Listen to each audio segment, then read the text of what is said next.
Kawasaki ফ্রন্টেলকে 2-0 গোলে হারিয়ে Asian club ফুটবলের সবচেয়ে মর্যাদাপূর্ণ পুরস্কার নিজেদের ঘরে নিয়ে আসলো সৌদি আরব ক্লাব আল আহলি। লাস্ট নাইট 2024-25 মৌসুমের এএফসি চ্যাম্পিয়ন্স লিগের ফাইনাল অনুষ্ঠিত হয় সৌদি আরবের জেদ্দায় কিং আবদুল্লাহ স্পোর্টস সিটি স্টেডিয়ামে এবং এই ফাইনালে মুখোমুখি হয় জাপানিজ ক্লাব কাওয়াসাকি ফ্রন্টেল এবং সৌদি আরব ক্লাব আল আহলি এবং এই ফাইনালে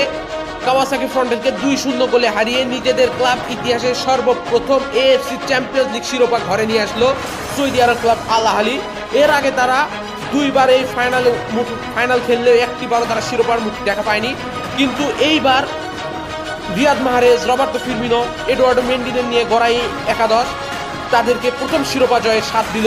এবং এই ফাইনালে মাত্র 36 মিনিটের মাথায় ব্রাজিলিয়ান স্ট্রাইকার গ্যালিনোর গোলে এগিয়ে যায় আল আহলি এবং 45 মিনিটে ফ্রাঙ্ক কেসিয়ার গোলে 2-0 গোলে লিড পেয়ে যায় ফার্স্ট হাফে এবং এই লিড ধরে রেখেই তারা সম্পূর্ণ ম্যাচটি শেষ করে এবং এই দুইটি গোলে অসাধারণভাবে অ্যাসিস্ট করে ব্রাজিলিয়ান স্ট্রাইকার রবার্তো ফিরমিনো